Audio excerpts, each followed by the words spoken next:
В этом видео на примере экспонатов из танкового музея под открытым небом в парке «Патриот» я покажу, насколько разнообразным был парк танковой техники в Советском Союзе. Причем вся эта техника практически стояла на вооружении одновременно. И причем в СССР было сразу три концептуально похожих машины – Т-64, Т-72 и Т-80. И при этом в автомобильном сегменте практически не было двух конкурирующих моделей автомобилей. Так что давайте осмотрим экспонаты. Многие модели танков и бронированной военной техники, выпущенные после победы в Великой Отечественной войне, так и не получили широкого распространения и не остались в советской армии. Однако одна разработка инженеров СССР сумела стать культовой и по-прежнему пользуется огромной популярностью в разных странах. И речь идет о танке Т-55, произведенном в конце 50-х годов прошлого века и быстро получившем массовое распространение. Прототипом для создания танка Т-55 стала предыдущая модель Т-54, и на момент разработки Т-55 она уже лишилась детских проблем и окончательно сформировалась. Производители устранили главные недочеты и убрали не совсем удачные решения. И также они подобрали подходящую конструкцию башни, а после и наладили массовый выпуск. Создатель танка Александр Морозов отправился в Харьков и продолжил совершенствовать машину совместно с Леонидом Карцевым. Перед советскими конструкторами встал вопрос оптимизации Т-54 к возможной Третьей мировой войне в условиях ядерной гонки с Америкой. В ходе испытаний советских атомных бомб удалось выявить, что бронетехника, а тем более члены экипажа, будет поражена, даже если она находится на большом удалении от эпицентра взрыва. Система безопасности для защиты от таких действий была построена на базе совместных разработок и улучшений танка Т-54, а модифицированный вариант под названием Т-55 поступил в производство в 1958 году. Также производители повысили мощность силовой установки и применили более надежные и устойчивые к износу элементы ходовой части. И таким образом бронетехнике удалось получить один из лучших эксплуатационных характеристик среди образцов тех лет. За 20 лет, в течение которых велось производство средних танков Т-54 и Т-55, советские и зарубежные танкостроители построили свыше 23 тысяч таких боевых машин. Танки Т-54 и Т-55 давно уже считаются устаревшими, но тем не менее до сих пор находятся на вооружении полусотни государств. Эти страны в основном относятся к третьему миру, и поэтому по экономическим причинам не могут заменить старую технику на новую и заинтересованы в модернизации имеющегося парка машин. В новой модификации он получил обозначение Т-55М. Его модернизация шла в основном по двум направлениям – усиление бронезащиты и вооружения. Последние решили дополнить управляемыми средствами поражения повышенной дальности, и для этого танк получил комплекс «Кастет», разработанный известным оружейником Аркадием Шипуновым. Он позволял отправлять управляемые снаряды через пушку Д-10Т, установленную на танке. И, кстати, ствол пушки в ходе модернизации был дополнен теплозащитным кожухом. И кроме того, Т-55М получил комплекс «Бастион» в виде управляемых ракет и электронного блока наведения на цель. Для увеличения точности наведения танк оснастили системой «Волна» с лазерным дальномером и стабилизатором «Циклон М1». А что касается бронезащиты, то решено было усилить и корпус, и башню. Лобовая часть корпуса получила дополнительную коробчатую комбинированную броню толщиной в 30 мм. Комбинированную броню получила и башня, и ее расположили по сторонам от орудия, из-за чего нависающая защита в войсках получила шутливое обозначение «брови Брежнева». Бортовые плоскости закрыли противокумулятивными экранами. Специальной броней на швеллерной основе укрепили даже днище танка от фугасных мин. Танк получил и устройство боевой маскировки в виде агрегата для отстрела дымовых гранат. Была также усилена противорадиационная защита танка в целом и каждого члена экипажа в отдельности в виде специальных жилетов. Для защиты от напалма на машине установили систему СОДА. Модернизации подверглись также двигатель и ходовая часть и радиооборудование. Проект танка Т-55АМ подразумевает проведение капитального ремонта серийных танков и установку большого количества нового оборудования. И благодаря этому, как утверждается, у модернизированного танка улучшаются основные параметры – огневая мощь, уровень защиты, подвижность и командная управляемость. Для улучшения проходимости и плавности хода модернизируемый танк Т-55АМ получает ходовую часть обновленной конструкции. Новым проектом предусматривается использование кормового ведущего колеса с новыми винтами и усиленным креплением. Также усиливается диск направляющего колеса и подшипниковый узел первого опорного катка. Опорные катки предлагается оснащать обновленными гидроамортизаторами с повышенной емкостью и торсионами из иного состава сплава. Благодаря этим нововведениям динамический ход опорных катков увеличивается до 186 мм, что должно положительно сказаться на плавности хода и, как следствие, на точности стрельбы в движении. Ну а больше моих фото и видео вне моделизма вы можете найти на моей страничке на Boosty. Там вы также сможете поддержать мою деятельность и попасть в титры к видео. Ссылочка на Boosty есть в описании к видео, так что тоже рекомендую подписаться еще и на мой Telegram. Там оперативно выходит информация о моих новых видео на канале Dasha Models и Dasha Technic. Ссылочка на Telegram есть тоже в описании. В начале 80-х годов в Советском Союзе начали решать, что же делать с гигантским парком танков первого послевоенного поколения Т-54, Т-55 и Т-62. И в результате было решено модернизировать часть данных боевых машин. Вариантом модернизации Т-55 занимались в Омске. Что неудивительно, эти танки производились на местном танковом заводе до конца 70-х годов. Правда, в этот период большая часть выпускаемой техники все-таки шла на экспорт. Одной из разработанных версий стал Т-55МВ, и в отличие от модификации Т-55М, на которой была применена дополнительная защита в виде металлокерамических блоков, за свою форму прозванных «брови Брежнева», на МВ установили противокумулятивную динамическую защиту «Контакт-1», и ей прикрыли башню, верхнюю лобовую деталь корпуса и разместили на бортовых экранах. Кроме этого, появилась защита от напалма и система пуска дымовых гранат. Конструкторы основательно доработали начинку танка, включив в нее систему управления огнем с баллистическим вычислителем, чего, кстати, не было на выпускающихся в то время модификациях танка Т-72, и комплекс управляемого вооружения. Это позволяет применять управляемые ракеты российского производства.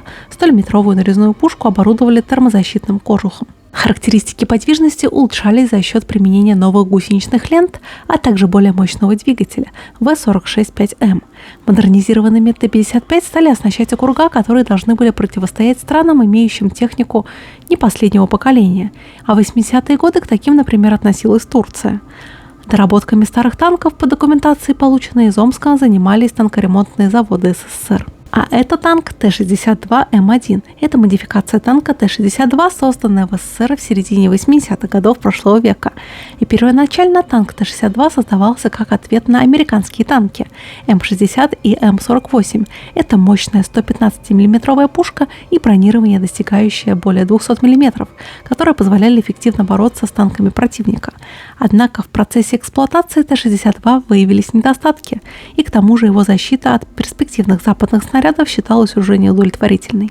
И это привело к началу разработки улучшенных версий танка Т-62, которыми стали в том числе и Т-62М и Т-62М1.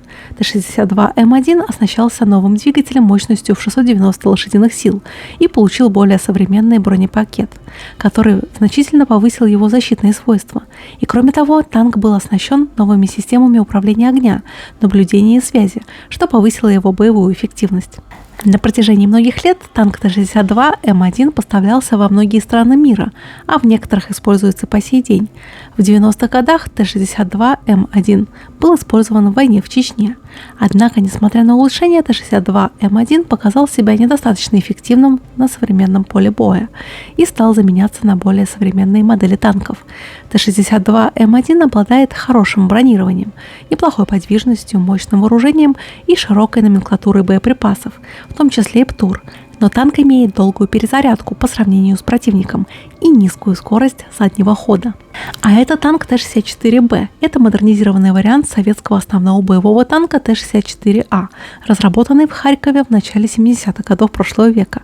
Основными нововведениями стали башни измененной формы и усиленное бронирование лба башни, а также новая 125 мм пушка и зенитная пулеметная установка. Танк также оснастили современной системой управления огнем с лазерным дальномером, двухполосной стабилизацией и баллистическим вычислителем с возможностью корректировки стрельбы с поправкой на нестандартные условия. Кроме того, Т-64Б оснащался комплексом управляемого ракетного вооружения. Будучи принятым на вооружение в 1976 году, танк Т-64Б постепенно улучшался. процессе производства. Так, начиная с 1985 года на машины стали устанавливать навесную динамическую защиту первого поколения «Контакт-1», предназначенную для противодействия кумулятивным боеприпасам. Танки с установленной динамической защитой получили обозначение Т-64БВ, и всего было произведено около 5000 танков Т-64Б, часть из которых по-прежнему находится на вооружении Украины, Узбекистана и России. А это танк Т-64БВ или же объект 447АВ. Это советский основной боевой танк семейства Т-64. Он представляет собой вариант танка Т-64Б с навесной динамической защитой «Контакт-1». Танк оснащен автоматической системой управления огнем, включающей в себя лазерный дальномер, баллистический вычислитель с датчиком входной информации, стабилизатор вооружения и комплекс управляемого вооружения ПТУР «Кобра». Основным вооружением танка Т-64БВ является 125 мм гладкоствольное орудие пусковая установка, стабилизированная в двух плоскостях, сопряженная с механизмом заряжания и способная стрелять управляемыми ракетами комплекса «Кобра». Вместо устаревших ламповых радиостанций Р-125М, устанавливающихся на предыдущей модификации Т-64, танки Т-64БВ и танки Т-64БВ-1 оснащались полупроводниковыми радиостанциями Р-173 абзац Р, приемником Р-173П абзац П. Со второй половины 50-х годов Тагильская школа танкостроения активно развивалась и нарабатывала практический опыт. Уральцы придерживались сложившейся в те годы традиции и шли по пути эволюционного развития с учетом технических возможностей предприятия.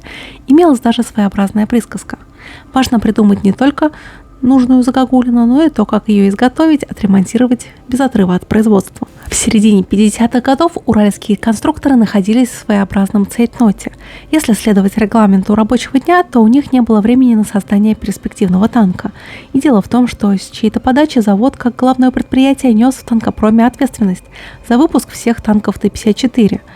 А в дальнейшем и других серийно выпускающихся танков, их командирских модификаций и ряда инженерных машин. С других заводов шел поток документации, требовавшей принятия решений. И к тому же тагильчане разрабатывали и передавали документацию на лицензионное производство танков в Польшу, Чехословакию, Китай, а также помогали организовывать их серийный выпуск. Из-за рекламаций, поступающих из войск по танку Т-64 харьковской конструкции, тагильчане пошли своим путем и создали мобилизационный, простой в производстве танк Т-72. Опытной партии из 15 Т-72 предстояло пройти испытания совместно с танками Т-64А и Т-80. Раньше не проводилась такая многомесячная проверка с постоянным присутствием на ней главных конструкторов. Маршрут по сложно пересеченной местности общей протяженностью в 10 тысяч километров с проведением боевых стрельб по окружным полигонам, возводимых взводных и ротных боевых стрельб, изначально выглядел как суровая проверка не только для машин. Проведенные с июля по ноябрь 1971 года испытания показали хорошую работоспособность уральца и отсутствие критических конструктивных дефектов, и вследствие чего Т-72 приняли на вооружение. А это танк Т-80, и он поступил на вооружение в 1975 году. Это премиальный танк, и он в 4 раза дороже танка Т-64 и в 2 раза дороже танка Т-72. Это 3 танка на одной платформе, и не случайно издалека их легко спутать. Министр обороны Гречко был против танка Т-80, так как он не видел в нем серьезных преимуществ даже по сравнению с танком Т-64, но он видел огромный расход топлива по вине нового двигателя. Однако танк все-таки пошел в серию по приказу маршала Устинова. Танк Т-80 длиннее и технологичнее, и он пополнял только элитные танковые бригады. Например, большое число Т-80 насытило дивизии СССР в ГДР. А танк Т-72 проще и дешевле, и он был основой экспорта в страны Варшавского договора. За счет первого в мире газотурбинного двигателя силы аж до 1250 лошадиных сил Т-80 невероятно быстр. Так, в ходе советских учений в Европе расчетное время прибытия дивизий с этим танком составляло 5 дней, а во время маневров в ГДР советские Т-80 обгоняли даже междугородние автобусы. А в дальнейшем было принято несколько модификаций танка Т-80. А когда распался СССР, с производством наступили проблемы, ведь завод Т-80УТ в Харькове ушел Украине, а в Омский завод с Т-80У обанкротился, а Ленинградский больше не производил Т-80БВ. А для России иметь 3 типа танков Т-72А и Б, Т-80БВ, У и УД и Т-90, тот же самый репрейдинг танка Т-72, не имеет смысла, ведь все имели одинаковую огневую мощь, 125 мм пушку 2А Т-46М и управляемые ракеты. При этом разные двигатели, системы управления огнем и шасси, которые надо же тоже производить. И поскольку танк Т-80 был дороже танка Т-72, Россия отдала предпочтение последнему. Кроме того, большие потери и критику вызвало первое боевое применение Т-80 в истории, когда по приказу Ельцина эти танки были направлены в Грозный в 1994 году, и неуязвимые самые совершенные танки в городе подбили боевики простыми гранатометами. И вот такой рассказ у меня получился о таком ярком и противоречивом пути развития советских танков. А если вам понравился мой рассказ, то ставьте лайки и подписывайтесь на канал. А поддержать мою деятельность вы можете через сервис Boosty. Так что увидимся в новом видео. До новых встреч. Пока-пока.